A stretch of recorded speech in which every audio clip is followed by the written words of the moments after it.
यह बहुत समय पहले की बात है। उत्तर प्रदेश के एक छोटे से गांव में एक आदमी था। उसकी एक पत्नी और एक छोटी सी बच्ची थी। जब वह बच्ची 5 वर्ष की हुई तो उसकी माँ की मृत्यु हो गई। इस बच्ची का नाम नीलावंती था। नीलावंती की माँ की मृत्यु के पश्चात नीलावंती के पिता ने उस गाँव को छोड़ दिया और नीलावंती को लेकर दूसरे गाँव में चले गए। नीलावंती के पिताजी को आयुर्वेद का अच्छा खासा ज्ञान था। नीलावंती भी अपने पिता से आयुर्वेद का ज्ञान लेती थी। नीलावंती के अंदर एक खासियत थी कि वह पेड़ पौधों, जानवरों, पशु पक्षियों सबकी भाषा समझती थी। यही नहीं, नीलावंती के स्वप्न में शैतान भी आते थे और नीलावंती को जमीन के नीचे गड्ढे हुए धन दौलत के बारे में जानकारी देते थे।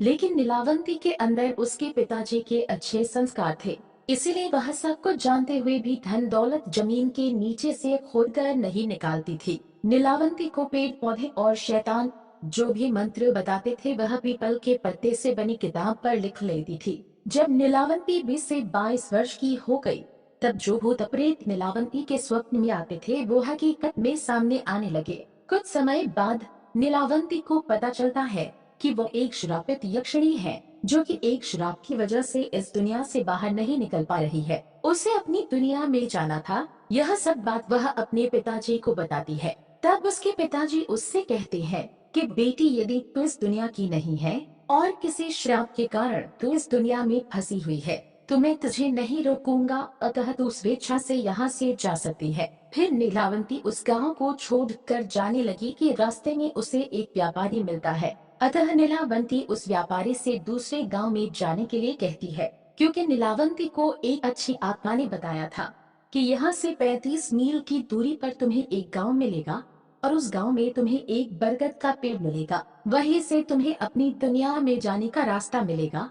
इसके अलावा तुम्हें अपने रथ के साथ साथ पशु पक्षियों की भी बलि देनी होगी। इसी को ध्यान में रखते हुए वह नीलावंती उस व्यापारी से उस गांव में चलने के लिए कहती है। वह व्यापारी नीलावंती को देखकर मंत्रमुग्ध हो जाता है और कहता है कि मैं तुम्हें उस गांव में छोड़ दूंगा, लेकिन बदले में तुम्हें मुझसे शादी करनी पड़ेगी। नीलावंती ने व्यापारी के सामने मुस्कुराते हुए कहा कि ठीक है, मुझे मंजूर है, लेकिन मेरी एक शर्त है कि रात के समय मैं तुम्हारे साथ नहीं रहूंगी। मैं कहाँ जाती हूँ, क्या करती हूँ, इसके बारे में तुम मुझसे कुछ नहीं पूछोगे। व्यापारी ने कहा कि ठीक है, मुझे मंजूर है। उसके बाद वह व्यापारी नीलावंती को अपने बैलगाड़ी में बिठाकर उस गांव में ले गया। फिर शर्त के अनुसार नीलावंती ने उस व्यापारी से विवाह कर लिया। रात के समय नीलावंती प्रतिदिन बरगद के पेड़ के नीचे तंत्र मंत्र करने के लिए चली जाती थी। वहाँ पर वो अपना रथ और पशु पक्षियों की बलि भी चढ़ाती थी। एक दिन रात के समय जब नीलावंती तंत्र मंत्र उस बरगद के पेड़ के नीचे कर रही थी, उसी समय उस गांव के कुछ लोग नीलावंती को पशु पक्षियों की बलि देते हुए देख लेते हैं और उस व्यापारी को जाकर सारी घटना की जानकारी देते हैं।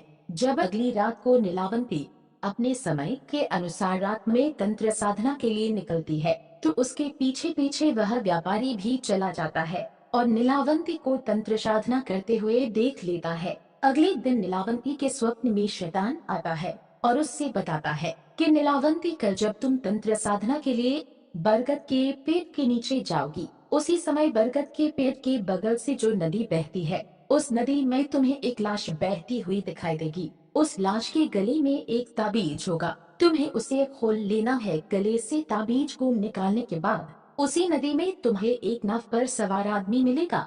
तुम्हें इस ताबीज को उस आदमी को दे देना है। वह तुम्हें दूसरी दुनिया के दरवाजे तक पहुंचाने में तुम्हारी मदद करेगा। उस शैतान ने नीलावंती से यह भी कहा कि तुम्हें अपनी दुनिया में वापस लौटने का सिर्फ यही एक ही चांस मिलेगा, दोबारा चांस तुम्हें नहीं मिलेगा। अगले दिन नीलावंती बहुत खुश हुई और रात के समय बरगद के पेड़ के नीचे चली गई। वह तंत्र साधना करके अपनी रथ की तथा पशु पक्षी की बलि दे रही थी कि उसे नदी के किनारे एक लाश बहती हुई दिखाई देती है। नीलावंती उस लाश के पास जाती है और उसके गले में बंधे हुए ताबीज को निकालने की कोशिश करती है। उसी समय वहाँ पर वह व्यापारी भी आ गया, जो अपने असली शैतानी रूप में आ गया था। वह ताबीज की पहली गांठ खोल पाई थी, दूसरा खोलने ही वाली थी कि गांव वाले वहाँ आ गए और नीलावंती को नरभक्षी समझकर कहने लगे कि ये दोनों शैतान है ये दोनों तो सभी गांव वालों को मार डालेंगे, अतः इन दोनों को मार डालो। सभी गांव वालों ने अपने अपने हथियार लेकर दोनों को दौड़ डालिया। नीलावंती तो बच गई, लेकिन गांव वालों ने उस राक्षस को मार गिराया। राक्षस होने की वजह से वह दोबारा जीवित हो उठा और नीलावंती के पास आकर बोला कि तुम मुझे ये किताब दे दो जिसमें तुमने मंत्रों को लिखा है, और मुझे कुछ नहीं चाहिए। तब नीलावंती ने सोचा कि यदि यह किताब इस शैतान को मिल गया तो यह दुनिया के लिए अनर्थ साबित हो सकता है। अतः नीलावंती ने उस किताब को श्रापित करते हुए कहा कि जिसने लालच में आकर इस किताब को पूरा पढ़ लिया उसकी तुरंत मृत्यु हो जाएगी, और जिसने इस किताब को आधा पढ़कर बीच में ही छोड़ दिया वह पागल हो जाएगा। यह कहकर नीलावंती उस किताब को लेकर भाग गई। उसके बाद नीलावंती का आज तक पता नहीं चला कि वह कहाँ गई। कुछ समय पश्चात वह किताब एक साधु को मिलती है। उस साधु के मन में किसी भी तरह का कोई लालच नहीं था, क्योंकि वह किताब दूसरी भाषा में लिखी गई थी। अतः उस साधु ने उसे सरलतम रूप में अनुवाद करके लिखा ताकि सबको समझ में आ जाए।